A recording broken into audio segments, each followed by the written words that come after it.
délégation conduite par le ministre des Affaires étrangères et de la coopération internationale Abdoulaye Diop, délégation composée des ministres de l'économie et des finances, celle en charge des transports, le directeur de cabinet du président de la transition et les représentants du secteur privé étaient en Guinée. C'est une visite de travail et de coopération avec la République sœur de Guinée dans un contexte régional marqué par les sanctions de la CEDEAO de l'UEMOA contre le Mali. Après les travaux techniques dans la matinée d'hier, la délégation malienne a été reçue en audience par le président de la transition guinéenne, le colonel Mamadi Doumbouya, envoyé spéciaux en Guinée, Garibou, Pérou, Tchédia Moussa Kamara. Maliens et Guinéens ont le même sort, même destin. C'est convaincu de cela que le ministre Diop conduit cette mission en République sœur de Guinée. Après une séance de travail avec la commission mixte de coopération, le diplomate malien et sa délégation sont reçus en audience par le président de la transition, le colonel Mamadi Doumbouya. L'accueil est grand, chaleureux, cordial, quelquefois amical, mais surtout fraternel. Au bout d'une demi-heure d'entretien, le ministre Diop vient de gagner la confiance de l'ami et frère du président de la transition, le colonel Assimi Goïta. Le président nous a dépêché cette fois-ci auprès de son frère pour pouvoir ensemble évaluer les efforts qui sont en cours, pour pouvoir renforcer le corridor de Conakry qui aujourd'hui se présente en tout cas comme un point extrêmement important, le président l'a rappelé. La Guinée est désormais le port du Mali.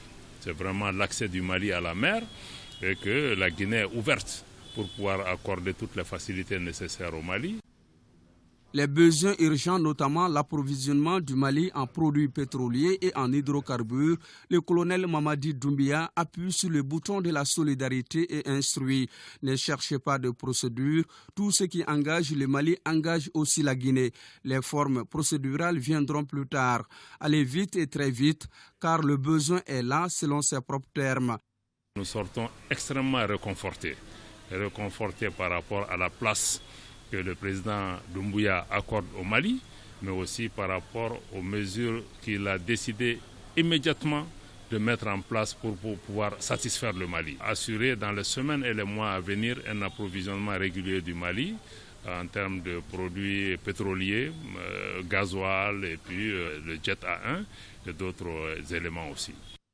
En marge des dispositions urgentes, Bamako et Conakry projettent mettre à long terme des propositions structurantes. Nous avons aussi échangé sur un certain nombre de projets structurants pour renforcer le corridor de Conakry, en particulier le projet de chemin de fer de Kita à Conakry pour permettre l'acheminement de produits de minerais essentiellement, le chemin de fer Bamako-Conakry, le projet de dragage sur le fleuve Milo pour permettre vraiment de mettre en place un trafic fluvial entre Kankan et Bamako. Mais aussi nous avons souhaité pouvoir aussi disposer d'un espace ici au niveau de la sortie de Conakry pour permettre vraiment de pouvoir stocker les marchandises et renforcer les échanges entre les deux pays. Donc nous quittons Conakry très satisfaits des décisions qui ont été prises.